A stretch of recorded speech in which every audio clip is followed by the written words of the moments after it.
So I have been using two books with another grade, and we are going to read one of them. I'm just going to do this real quick with my younger kiddos. Animals in Winter. This book is illustrated, but it's actually a nonfiction book. There's information inside that's real. And so this isn't a made-up story. This is information on animals in winter. Even though it's drawn pictures, the information is real. This week, we're going to read Bear Snores On. And it looks like it's real, right? Bears actually do sleep in caves, right? That's real. But this story is made up. And so I want you, while we're reading this story, to think about who are the characters and what setting are we in?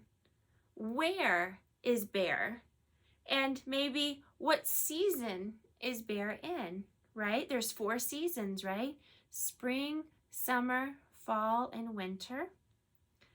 And so find out where we are in the season and where Bear is. And just think of all the characters in this story. Bear Snores On by Karma Wilson. Let's see. In a cave in the woods, in a deep dark lair, through the long cold winter, sleeps a great brown bear. Been turning these pages all day, they just want to stick. Cuddled in a heap, with his eyes shut tight, he sleeps through the day and he sleeps through the night. The cold winds howl and the night sounds growl, but the bear snores on. An itty-bitty mouse, pitter-patter tiptoe, creep crawls in the cave from this fluff cold snow. So here we have a mouse. Mouse squeaks, too damp, too dank, too dark. So he lights wee twigs with a small, hot spark. The coals pip-pop and the wind doesn't stop, but Bear snores on. 2 glowing eyes sneak peek in the den. Mouse cries, "Who's there?" And a hare hops in.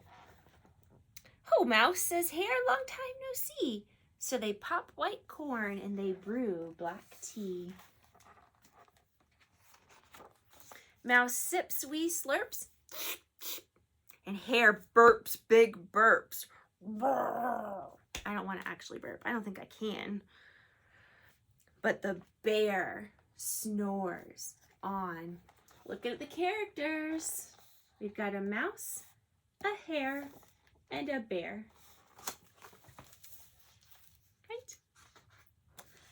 A badger scuttles by and snuffs at the air. "I smell yummy yums. Perhaps we can share." That's a badger. "I've brought honey nuts," Badger says with a grin. "Let's divvy them up, cozy down, and dig in."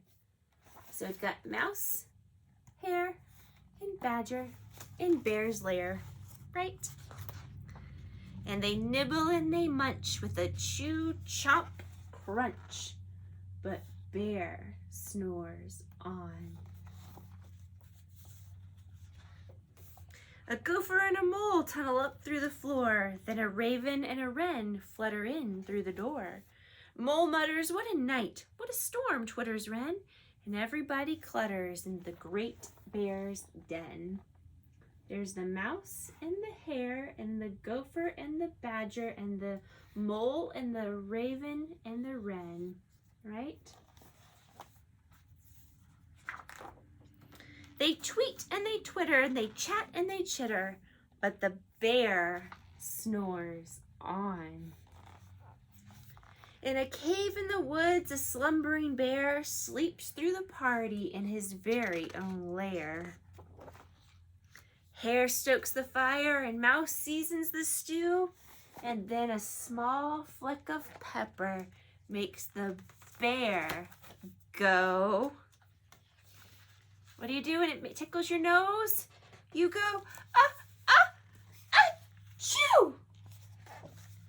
He blows and he sneezes and the whole crowd freezes. Uh-oh, they just woke up the bear. And the bear wakes up. Bear gnarls and he snarls. Bear roars and rumbles. Bear jumps and he stomps. Bear growls and he grumbles. You've snuck in my lair and you've all had fun, but me, I was sleeping. I have had none. And he whimpers and he moans and he wails and he groans. And the bear blubbers on. Mouse squeaks, don't fret, don't fuss, look, see? We can pop more corn. We can brew more tea. Bear gulps, bear gobbles, he sighs with delight. Then he spins tall tales through the blustery night. When the sun peeks up on a crisp, clean dawn, Bear can't sleep, but his friends snore on. So let's take a picture of this. Let's look, not take a picture. Let's look at this picture. It's nice and snowy outside. We know the bear is asleep because he's hibernating. So what season do you think this is set in? What season? If it's snowing, did somebody say winter? Because this would be winter, right? It's set in the winter time, and the place in the book is the bear's lair, also known as the bear's cave.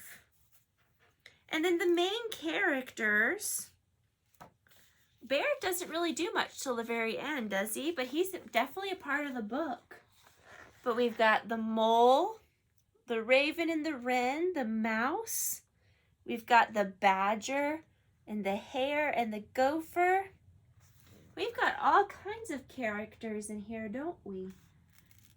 So first, right, the bear falls asleep in the cave. Then in comes the mouse, right? And he starts a fire. And that brings all the other friends in to share treats, right? And after they all come in and share treats, they start making a stew, and that wakes up the bear. When the bear is woken up, he's upset because he missed all the fun of all the things that happened before, right? He missed out on all of that. But finally, the bear joins in, and they all have a good time, and his friends fall asleep. So, we have talked about the character, we've talked about setting, we've talked about sequencing of the book. What happens first? What happens next? And then, and after, then finally, right? These are all good words to describe parts of a story. So, I want you guys to keep reading, my friends. Please, please, please. I did not get enough participation to dye my hair, so I'll have to settle for pink sweaters instead of pink hair, but that's fine. That's fine. Spring reading challenge is coming. So I want you guys to keep reading this week. Please, please, please keep reading. Find a way. There's Destiny Discovery ebooks, the public library, all kinds of ways to keep reading. And I hope you have a great week, and I will see you next week, right back here, okay? Bye, friends. And the reason I'm so warm, I'm sitting in my sweater after work. There's also a fireplace, like, right here, and I thought I was cold, but sitting right by the fire with the sweater on, whew, I'm a little warm. So I'm gonna go see if I can get that to go a little lower, and I hope you guys are staying nice and warm and toasty, right? And I will talk to you later.